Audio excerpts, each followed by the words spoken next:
Hello students.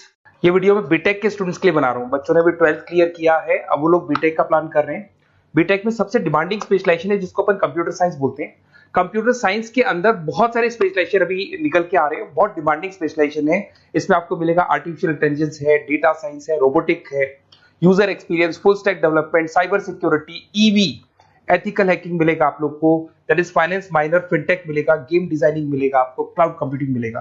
तो अपन लोग discuss करेंगे इनको सारी एक एक करके, सबको डिटेल में डिस्कस करेंगे। उससे पहले गवर्नमेंट का अनाउंसमेंट देखते हैं कि बीटेक में इन स्पेशलाइजेशन का डिमांड कैसे आने वाला है।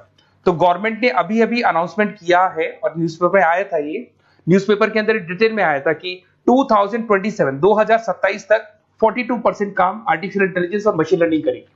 एआई और एमएल ही सारा का सारा काम करने वाली है, और जिनको स्पेशलिस्ट है, एआई और एमएल का स्पेशलिस्ट है, उसकी जबरदस्त मांग आने वाली। तो 2027 मान लो 3 या 4 साल में आ जाएगा। और अगर आज से आप बीटेक में ये वाले स्पेशलाइजेशन चूज करते हो तो फ्यूचर में बहुत जबरदस्त डिमांड आने वाली है। पैकेज मान के चले, फ्रेशर्स को 6 लाख के ऊपर पैकेज मिलेगा, और ये पैकेज 15 लाख तक जाएगा उन लोगों के लिए जो फ्रेशर्स है। और अगर धीरे धीरे आपको एक्सपीरियंस हो जाएगा तो पैकेज 25-30 लाख तक जाएगा। अपन इनको सबको डिटेल में डिस्कस करने वाले हैं। सबसे पहले अपन स्टार्ट करते हैं फर्स्ट वाला, artificial intelligence and machine learning दिखाई देगा आपको। देखिए बड़ा इंटरेस्टिंग स्पेशलाइजेशन है। अगर आप एआई एमएल की बात करें तो आप लोगों ने चैट जीपीटी देखा होगा, बार्ड देखा होगा। आजकल करीब करीब बच्चा भी चैट जीपीटी को यूज कर रहा है। अगर मैं आर्टिफिशियल इंटेलिजेंस की बात करूं तो मतलब सारा का सारा जो काम है वो मशीन्स करेंगे। अगर आप छोटा सा एग्जांपल है, ऑटोमोबाइल की बात करते हैं तो ऑटोमोबाइल में आप टेस्ला का एग्जांपल ले सकते हो। टेस्ला कंपनी की जो कार है वो सेल्फ ड्रिवन है। तो मशीन को आपने पूरी टेक्नोलॉजी को समझा दिया, अब मशीन उस काम को करेगी। इसको क्या बोलेंगे? आर्टिफिशियल इंटेलिजेंस बोलेंगे। बहुत सारी कंपनीज हैं इसमें, हेल्थ केयर में, फाइनेंस में, ऑटोमोबाइल में, रिटेल में, टेक्नोलॉजी में, हर जगह पे जॉब की रिक्वायरमेंट है। हर कंपनी को जॉब का रिक्वायरमेंट है। अगर आप हेल्थ केयर की बात करेंगे तो हेल्थ केयर कंपनीज को रिक्वायरमेंट है, फाइनेंस में पेपाल हो गया उसको रिक्वायरमेंट है, ऑटोमोबाइल में टेस्ला हो गई, बड़ी बड़ी कंपनीज हैं जो अपनी सारी की सारी गाड़ियों को ऑटोमेटिक करने के मूड में, तो वहां पे रिक्वायरमेंट होगा। रिटेल कंपनीज में अमेजन में, वॉलमार्ट में रिक्वायरमेंट है, और भी बहुत सारी कंपनीज हैं, आपका फेसबुक है, नेटफ्लिक्स है, सब जगह पे एआई का रिक्वायरमेंट तो आने ही वाला है। तो आप ये मान के चले जबरदस्त डिमांडिंग कोर्स है। अगर आपका प्लान करते हैं तो बहुत अच्छे पैकेजेस लगने वाले हैं आपके। सेकंड कोर्स अगर अपन देखें तो आपको दिखाई देगा, ये तो एआई एमएल की बात हो गई। सेकंड कोर्स की अपन बात करते हैं, that is BSc in data science. बहुत इंटरेस्टिंग कोर्स है, और साथ ही साथ यहां पर पैकेजेस बहुत अच्छे लगते हैं, और आप जो जॉब करेंगे टॉप मैनेजमेंट वाली जॉब करेंगे। अब स्टूडेंट्स कहते हैं सर टॉप मैनेजमेंट का मतलब क्या हुआ? अरे डेटा साइंस के अंदर एक कंपनी का पुराना डेटा लेंगे आप, उसका पूरा एनालिसिस करेंगे, एनालिसिस करके आप टॉप मैनेजमेंट को बताएंगे कि आपके प्रॉस क्या है, कॉन्स क्या है, पॉजिटिव और नेगेटिव पार्ट क्या है, क्या चीजें अपने को और करनी चाहिए जिससे कि अपनी सेल, अपना प्रॉफिट क्या हो जाएगा, इंक्रीज हो जाएगा। तो कहीं ना कहीं टॉप मैनेजमेंट का जो पूरा डायरेक्शन है वो डेटा साइंटिस्ट देते हैं। तो डेटा साइंटिस्ट कहीं ना कहीं एक कंपनी का एसेट बन जाता है, क्योंकि वो टॉप मैनेजमेंट के साथ मिलकर काम करते हैं। तो डेटा साइंस की जबरदस्त रिक्वायरमेंट है, क्योंकि पूरा का पूरा बिजनेस का डायरेक्शन डेटा साइंटिस्ट चेंज कर देता है। और कहीं ना कहीं करोड़ों रुपए कमा के भी कौन देगा? कंपनी को डेटा साइंटिस्ट कमा के देगा। ऐसे बहुत सारी कंपनीज है, ई कॉमर्स, रिटेल कंपनी में जॉब लग सकती है, फाइनेंस में, हेल्थ केयर, टेक्नोलॉजी, सब जगह पे जॉब लग सकता है आप लोग का। वही ई कॉमर्स में वॉलमार्ट को, अमेजन को जरूरत पड़ेगी आपको। फाइनेंस कंपनी में जेपी मॉर्गन, आपने सुना होगा, गोल्ड स्टैक सुना होगा, वहां पे जॉब लग सकता है। ऐसे करके आपको टेक्नोलॉजी के अंदर आपका गूगल, नेटफ्लिक्स में जॉब लग सकता है। और ट्रांसपोर्टेशन कंपनी, यूपीएस, उबर वगैरह में आपका जॉब लग सकता है। पैकेजेस बहुत अच्छे मिलेंगे, हर जगह पे अच्छा खासा रिक्वायरमेंट है इनका सबका। फिर आते हैं अपन नेक्स्ट, आपको स्पेशलाइजेशन मिलेगा, बड़ा इंटरेस्टिंग स्पेशलाइजेशन मिलेगा आपको, that is RPA, that is robotic process automation. अगर आप देखें तो आजकल सारा का सारा जो काम है मशीन ही करती है। एक छोटा सा एग्जांपल लेता हूं, बैंक के अंदर आप एटीएम में जाते हैं तो एटीएम से आप पैसा निकाल भी सकते हैं, पैसा डिपॉजिट भी कर सकते हैं। तो एक मशीन काम कर रही है, एक रोबोट काम कर रहे हैं। तो कहीं ना कहीं हर जगह पे रोबोट्स की जरूरत पड़ने वाली है। और इवन अगर आपने दुबई का टेक शो देखा होगा तो वहां पर रोबोट सफाई कर रहे हैं। मशीन ऐसी बना दी गई है कि कहीं भी अगर आपको गंदगी दिखाई दे तो मशीन अपने आप सफाई कर देगी, तो सफाई कर्मचारियों की जरूरत नहीं पड़ने वाली। तो देखो इसमें हेल्थ केयर, फाइनेंस के अंदर आपको रिक्वायरमेंट रहेगा, बैंकिंग फाइनेंस के अंदर आपका जेपी मॉर्गन, एचडीएफसी बैंक, कोई भी बैंक हो, हर बैंक को रिक्वायरमेंट रहेगा। एचडीएफसी बैंक, आपको अगर एटीएम डिजाइन करना है या कोई नई टेक्नोलॉजी डिजाइन करनी है तो बैंक की जरूरत तो पड़ेगी, बैंक वाले रखेंगे आपको। हेल्थ केयर के अंदर आपकी रिक्वायरमेंट होगी, मैन्युफैक्चरिंग कंपनीज में रिक्वायरमेंट होगी, रिटेल कंपनीज में रिक्वायरमेंट होगी, आईटी कंपनीज में रिक्वायरमेंट होगी। हर जगह पे आपकी रिक्वायरमेंट तो रहेगी ही रहेगी। फिर से आते हैं, नेक्स्ट स्पेशलाइजेशन आपको मिलने वाला है बड़ा इंटरेस्टिंग स्पेशलाइजेशन मिलेगा आपको, that is UX and UI, जिसको बोलते हैं यूजर एक्सपीरियंस। अगर मैं यूजर एक्सपीरियंस की बात करता हूं तो बेसिकली जब अपन वेबसाइट को डिजाइन करते हैं तो वेबसाइट का एक यूजर फ्रेंडली होता है। यूजर फ्रेंडली का मतलब अगर आप अमेजन, फ्लिपकार्ट, किसी उबर, ओला इनकी वेबसाइट पे जाते हैं तो फटाफट आप बाई कर सकते हो, जो भी प्रोडक्ट ढूंढना है ढूंढ सकते हो।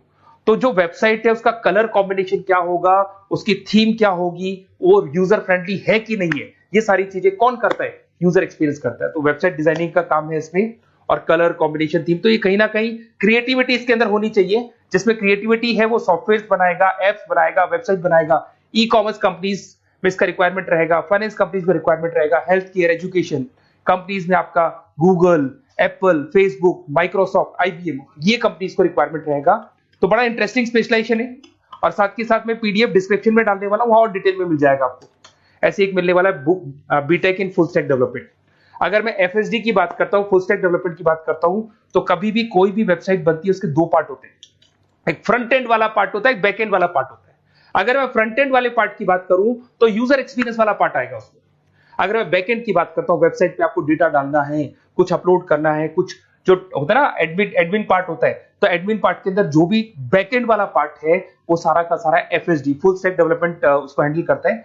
हर जगह पे इसका रिक्वायरमेंट रहेगा। E commerce, banking, finance, health care, startups, वही सारी कंपनीज है, Google, Amazon, Facebook, Microsoft, startup. तो कहने का मतलब है ये कंपनीज तो है ही है, ये तो बड़ी कंपनीज है, इसकी रिक्वायरमेंट तो रहेगी। पर अगर देखा जाए तो एक छोटे से छोटा बिजनेसमैन भी वेबसाइट बनवाते हैं। तो हर जगह पे फ्रंट एंड का, बैक एंड का रिक्वायरमेंट रहेगा। फ्रंट एंड वाला पार्ट यूएक्स हैंडल करता है, बैक एंड वाला पार्ट एफएसडी हैंडल करता है। तो ये भी अच्छा स्पेशलाइजेशन है, इसके अंदर भी बच्चे एक्सेल करते हैं और बहुत अच्छा अर्निंग करते हैं। ये मैं पीडीएफ डिस्क्रिप्शन में डालूंगा तो वहां से आपको मिल जाएगा। फिर मिलेगा आपको B Tech in cyber security and forensic, बहुत इंटरेस्टिंग है। अगर मैं साइबर सिक्योरिटी की बात करूं तो आज का जो डिमांडिंग कोर्स है ये है। क्यों? उसका रीजन है, अगर आप देखें तो जैसे जैसे आपका डेटा ऑनलाइन जाता जा रहा है, आपके सारे ट्रांजेक्शन्स ऑनलाइन हो रहे हैं, बैंक के सारे ट्रांजेक्शन्स ऑनलाइन कर रहे हो, इवन आपका फेसबुक, इंस्टा पे आप डेटा डालते हो, मतलब फोटोज वगैरह डालते हो। अगर फेसबुक, इंस्टा हैक हो गया या बैंक अकाउंट हैक हो गया तो सोचो आपका सारा पैसा गायब हो जाएगा। तो कहने का मतलब है साइबर सिक्योरिटी का डिमांड तो बहुत जबरदस्त आने वाला है, क्योंकि जैसे जैसे चीजें ऑनलाइन होती जा रही है सिक्योरिटी सिस्टम्स तो उसमें लगानी पड़ेगी। उसके अलावा फॉरेंसिक है, बड़ा इंटरेस्टिंग है। फॉरेंसिक आपने सुना होगा, गवर्नमेंट जॉब्स लग सकती है, सीबीआई में जॉब लग सकती है फॉरेंसिक के अंदर। आपने देखा होगा कि वो लोग डीएनए टेस्ट कर रहे हैं, फॉरेंसिक के अंदर आता है सारी चीजें। उसके अलावा वो आपका फेस टेस्ट कर रहे हैं, रेटिना टेस्ट कर रहे हैं, थंब टेस्ट कर रहे हैं, ठीक है। तो ये सारी चीजें जो होता है ना, कई बार कोई क्राइम हो गया, क्राइम स्पॉट पे जाके आप चीजें देख रहे हो तो फॉरेंसिक में आता है। तो इसमें सब जगह पे फाइनेंस, गवर्नमेंट एजेंसीज, डिफेंस में लग सकते हो आप, हेल्थ केयर हो गया, टेक्नोलॉजी हो गया, यहाँ पे तो गवर्नमेंट एजेंसीज को जरूरत है, दिख गया, एफबीआई, एनआईए, यहाँ पे आपकी रिक्वायरमेंट हो सकती है। टेक कंपनीज में आपका जैसे गूगल, माइक्रोसॉफ्ट में रिक्वायरमेंट होगा। उसके बाद साइबर सिक्योरिटी फिल्म्स में रिक्वायरमेंट हो सकता है आपका, फाइनेंशियल इंस्टीट्यूट्स है, जेपी मॉर्गन है, तो ये जितनी बड़ी बड़ी कंपनीज है यहाँ आपका रिक्वायरमेंट हो सकता है। तो ये अच्छा जॉब है, डिपेंड करता है कि आपका इंटरेस्ट किधर है। अगर आपका इंटरेस्ट थोड़ा सा साइबर क्राइम के अंदर है तो शायद आपको उसमें अच्छा एक्सेल मिल सकता है। सबसे इंपॉर्टेंट स्पेशलाइजेशन जो अभी डिमांडिंग आने वाला है, that is electronic vehicles, that is electronic engineering में ईवी का डिमांड बहुत ज्यादा आने वाला है। इवन अगर अपन देखें, transport minister Nitin Gadkari sir ने भी बोल दिया है कि अब क्या होने वाला है, जितनी भी कंपनीज है, चाहे वो मारुति हो, चाहे वो होंडई हो या टाटा हो, सबको साफ साफ क्लियर बोल दिया, आप अपने सारे व्हीकल्स को धीरे धीरे डीजल और पेट्रोल से किसमें कन्वर्ट कर रहे हो, ईवी में। और करीब करीब सब आ भी गए हैं मार्केट के अंदर। तो जब ये ईवी में कन्वर्ट होंगे तो वहां पर कन्वर्जन करने के लिए जो टेक्नोलॉजी डिजाइन होगी उसमें आपका भी कंट्रीब्यूशन होगा।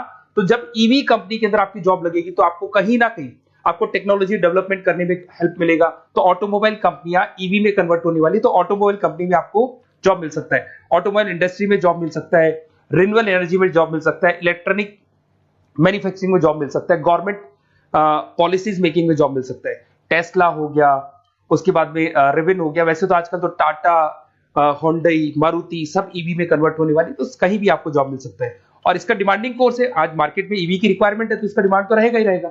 उसके बाद में नेक्स्ट आपका आता है दैट इज एथिकल हैकिंग, बड़ा इंटरेस्टिंग है। इसमें दिखाई देगा protecting the information system and network. तो एथिकल हैकिंग की बात करें ना, तो आप अपने नेटवर्क को प्रोटेक्ट करते हैं, कोई कहीं गोलमाल नहीं हो जाए, कोई चीटिंग नहीं हो जाए। एथिकल हैकर बन सकते हैं, सिक्योरिटी एनालिस्ट बन सकते हैं, उसके बाद में साइबर सिक्योरिटी कंसल्टेंट बन सकते हैं, इंफॉर्मेशन सिक्योरिटी मैनेजर बन सकते हैं, तो फॉरेंसिक कंप्यूटर एनालिस्ट बन सकते हैं। तो बहुत सारे ऑप्शंस अवेलेबल है और हर कंपनी को रिक्वायरमेंट है, चाहे विप्रो है, इन्फोसिस है, टीसीएस है, एचसीएल है, रिलायंस इंडस्ट्री है। तो हर कंपनी को जहां भी लग रहा है कि कहीं एथिकल हैकिंग की रिक्वायरमेंट है तो ये कंपनीज को आपका रिक्वायरमेंट रहेगा ही रहेगा। उसके बाद में बड़ा इंटरेस्टिंग है भैया, that is finance minor in fintech. अब ये फाइनेंस माइनर इन फिनटेक का मतलब क्या है इसको समझना। देखिए फिनटेक का मतलब है कहीं ना कहीं आप टेक्नोलॉजी के साथ अटैच हो रहे हो, और अगर आप बीटेक का प्लान कर रहे हैं तो टेक्नोलॉजी तो होगी, उसके साथ फाइनेंस को अटैच किया जा रहा है। अब ये है क्या, अगर मान लो कोई सॉफ्टवेयर बना रहे हो बैंक के लिए, तो उसमें कहीं ना कहीं फाइनेंस डिपार्टमेंट की हेल्प किसको लेनी पड़ेगी, बीटेक वाले को लेनी पड़ेगी। बीटेक को सॉफ्टवेयर बनाना आता है, बीटेक को कोडिंग बनानी आती है, बट बीटेक को फाइनेंस नहीं पता, डेबिट क्या होता है, क्रेडिट क्या होता है, पैसा आएगा कहां से जाएगा कहां से, वो उसको नहीं पता। तो वो फाइनेंस वाले के साथ मिलकर उस पर्टिकुलर सॉफ्टवेयर को डिजाइन करेगा। बट अगर आपने बीटेक माइनर मतलब बीटेक में फाइनेंस माइनर और फिनटेक को अगर एक साथ मर्ज कर दिया, तो अब आपको कहीं ना कहीं उस अकाउंट्स डिपार्टमेंट की या फाइनेंस डिपार्टमेंट की कोई जरूरत नहीं है। फाइनेंस की नॉलेज आपको है, सॉफ्टवेयर की नॉलेज आपको है, और दोनों को आप क्या कर सकते हैं, मर्ज कर सकते हैं। इसमें fintech developer, blockchain developer, social data scientist बन सकते हैं, आपको प्रोडक्ट मैनेजर बन सकते हैं। तो बहुत सारे ऑप्शंस आपको यहाँ पे मिल जाएंगे, रिस्क मैनेजमेंट स्पेशलिस्ट मिल जाएगा, ये सारे ऑप्शंस आपको यहाँ मिल जाएंगे। उसके बाद में एक और स्पेशलाइजेशन आता है, कंपनीज यहाँ पे देखो पेटीएम, फोन पे, भारत पे। अरे भैया जब वो ऑनलाइन पेमेंट्स होंगे तो वहां अकाउंट्स डिपार्टमेंट का और आईटी डिपार्टमेंट की जरूरत पड़ेगी, दोनों मिलाकर एक ही आदमी काम कर रहा है, तो उसकी मार्केट में डिमांड रहेगी रहेगी। सारी बैंक्स, सारी की सारी ऑनलाइन कंपनी जो पेटीएम जो ऑनलाइन पेमेंट करती है उसमें रिक्वायरमेंट रहेगा आपका, Bharat Pe, Razorpay, HDFC bank, ICICI bank, Wipro, हर कंपनी में आपकी रिक्वायरमेंट रहने वाली है। उसके बाद में बड़ा इंटरेस्टिंग है, that is game designing animation. जो स्टूडेंट्स जो क्रिएटिविटी में रखते हैं, उनका दिमाग चलता है, क्रिएटिव माइंड है, वो गेम डिजाइन करना चाहते हैं, वो थीम डिजाइन करना चाहते हैं, वो कैरेक्टर डिजाइन करना चाहते हैं, वहां पर कुछ स्टूडेंट्स होते हैं जो गेम डिजाइनिंग में अपना करियर बनाना चाहते हैं। जबरदस्त रिक्वायरमेंट है, क्योंकि आज बच्चा बच्चा अगर आप देखें तो बहुत सारे गेम्स हैं जो बच्चे बच्चे खेलते रहते हैं। तो उन गेम डिजाइनिंग में आपको क्या क्या स्पेशलाइजेशन हो सकते हैं, आप game developer, game designer, animator, 3D modular, text artist बन सकते हैं, लेवल डिजाइनर बन सकते हैं। तो बहुत सारे ऑप्शन है इसके अंदर, और बहुत सारी प्राइवेट कंपनीज मिलेंगी आपको, जैसे 99 गेम्स मिल जाएगा आपको, टाटा की कंपनी मिल जाएगी, इधर से बहुत सारी कंपनीज है जहां पे आपकी जॉब लग सकती है। तो ये सारा डिस्कशन मेरे को करना था आप लोगों से, साथ के साथ थोड़ा सा मैं बताता हूँ। बेसिकली मैं 2006 से पढ़ा रहा हूँ, 2006 से पढ़ा रहा हूँ। मेरे पास ऑनलाइन ऑफलाइन रिकॉर्डेड सारे बोर्ड पे बच्चे आते हैं पढ़ने के लिए, तो उनसे मेरा डिस्कशन भी होता रहता है कि कौन सा कॉलेज कैसा है, कहां पर जॉब्स अच्छी लग रही है, कहां पे प्लेसमेंट्स अच्छे हो रहे हैं। तो मैं एक एक चीज को डिस्कस करने के बाद में एक कंक्लूजन पहुंचा हूं कि बेस्ट कॉलेज कौन कौन से होंगे। तो आप जब डिस्कस करेंगे, फोन वोन करेंगे मेरे को, ये नंबर है मेरा, साथ के साथ डिस्क्रिप्शन में मैं लिंक भी डाल रहा हूँ, तो वहां पे आप फॉर्म भर दें, एक छोटा सा फॉर्म है वो भर दें, या व्हाट्सएप के ऊपर मेरे को डिटेल शेयर कर दें, या फिर आपके पास टाइम है तो आप इस नंबर पे कॉल भी कर सकते हैं, या आप डिटेल शेयर करेंगे तो मेरी टीम या मैं कॉल करूंगा आप लोग को, और अपन यहाँ पे बेस्ट कॉलेज ढूंढेंगे, जो बेस्ट से बेस्ट कॉलेज होगा, और जो स्पेशलाइजेशन आपको रिक्वायरमेंट होगी उसके अकॉर्डिंग जो भी बेस्ट कॉलेज होगा वो मैं आपको प्रोवाइड करूंगा। कहीं भी कोई डाउट हो, ये मेरा नंबर है, इस पे कॉल कर सकते हैं। साथ के साथ बस इतना सा लिख के भेज देना कि I want to do B Tech, कहां से बिलोंग करते हैं, कहां से आपको बीटेक करना है, और आपका फोन नंबर, ये 4-5 चीजें लिख के भेज दो मेरे को, या फिर नीचे डिस्क्रिप्शन में जाएंगे तो वहां फॉर्म भर देना आप, और या फिर इस नंबर पे कॉल करके या व्हाट्सएप कर देना। Best of luck for your examinations, और कहीं भी आपको कैरियर में कोई डाउट हो, मेरा नंबर है, आप कभी भी मेरे को कॉल कर सकते हैं। Okay, best of luck.